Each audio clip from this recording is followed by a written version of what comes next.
muraho neza. Tubifurije umwaka mushya 2026. Imana izabane namwe kandi izabahe ibyo mwifuza byose. Muhawe ikaze mu kiganiro cya Thinking Faith episode 1. Thinking Faith ni ikiganiro gitegurwa kandi kigaterwa inkunga na TWD, True Worship Devotion. Kizajya gica kuri iyi channel kabiri mu cyumweru, kuwa kabiri no kuwa gatandatu. Thinking Faith so guhakana ukwizera, sino guhakana isengesho.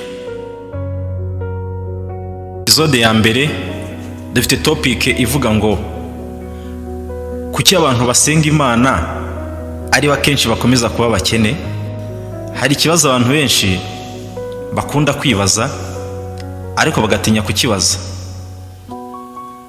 kugira ngo badahakana ukwizera kwabo imbere yabo babajije. Kuki hari abasenga Imana by'ukuri bakayikorera bakayiringira ariko bagakomeza kuba abakene imyaka myinshi? Ese ni Imana idasubiza amasengesho cyangwa hari ikintu tutigeze dutekerezaho neza? Murakaze neza muri Thinking Faith episode 1.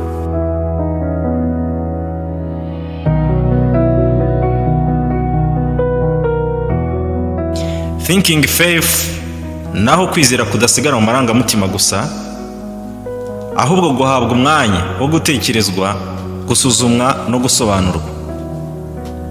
Aha muri iki kiganiro ntitubaza ngo twizera gute, ahubwo turabaza ngo kwizera tubana nako gute mu buzima busanzwe.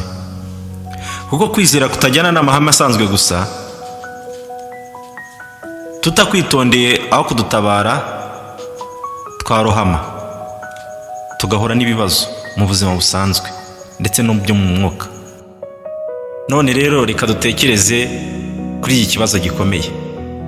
Kuki abantu basenga Imana akenshi bakomeza kuba bakene?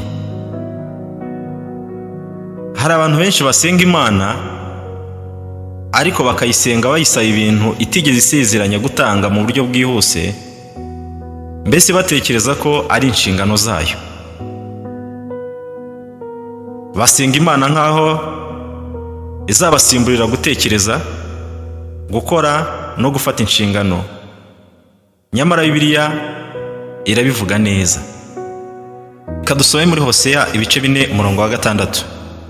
Haravuga ngo abantu banjye barimbuwe nuko babuze ubumenyi. Reka tubisobanure. Muri iki gitabo cya Hosea ntibavuze ko babuze amasengesho, ntibavuze ko babuze amatorero, bavuze ko babuze ubumenyi. Ibi bitubwira ko umuntu ashobora kuba asenga ariko adatekereza, kandi ibyo bikamujyana mu gihombo. None twakibaza ngo inshingano zacu ni izihe niba tumaze kumenya neza yuko Imana yiteguye kudufasha ariko itaduha byose? Hari undi murongo abantu batinya kuvuga mu rusengero cyangwa se n'ahandi hose mu buzima busanzwe havugirwa ijambo ry'Imana. Iryo jambo ry'Imana riri mu Batesalonike ba kabiri ibice 3:10. Haravuga ngo niba umuntu adashaka gukora ntagomba no kurya. Aya si amagambo yo guhana abakene, ni amagambo yo gukangura imitekerereze, kuko Imana ntigeze ivuga iti niba umuntu asenga cyane azarya atakoze. None se ni gute dushobora kwizera ariko tudatekereza? Abantu benshi bafashe ukwizera nk'impamvu yo kudatekereza. Baravuga bati Imana izabikora, ariko ntibabaza bati ni iki Imana yifuza ko nkora. Bibiliya ikabishyira mu buryo buringaniye. Reka dusome mu Migani ibice 21:5. Imigambi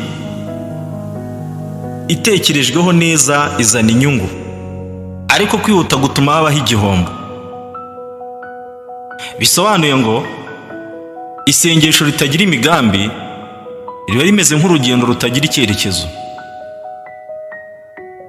None ni gute muri uku kwizera kwacu twamenya ko tukugiramo inshingano? Reka twumve uko Imana ikorana n'umuntu. Reka dusome mu Migani ibice 16 umurongo wa 9. Umutima w'umuntu utegura inzira ye, ariko intambwe ze ziyoborwa n'Imana. Bisobanuye ngo Imana iyobora intambwe, ariko ntiyategura inzira mu mwanya wawe.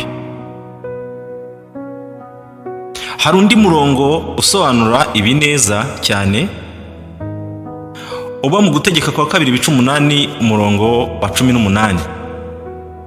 Haravuga ngo ahubwo ujye wibika Uwiteka Imana yawe, kuko ari we uguha imbaraga no kubona ubutunzi. Reka tubisobanure nabyo.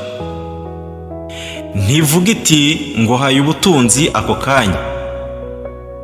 Icyitonderwa, iguha imbaraga, ubwenge, ubushobozi n'amahirwe yo gukora ukagera ku byo wifuza. Reka mbisubiremo, iguha ubwenge, ubushobozi n'amahirwe yo gukora ibyo wifuza. Bisobanuye ngo isengesho cyangwa gusenga ntibisobanuye ko Imana igukuraho cyangwa se igukuramo inshingano. Isengesho cyangwa gusenga biguha ubwenge bwo kuzitwara neza. Isengesho cyangwa gusenga, mbisubiremo, biguha ubwenge bwo kuzitwara neza.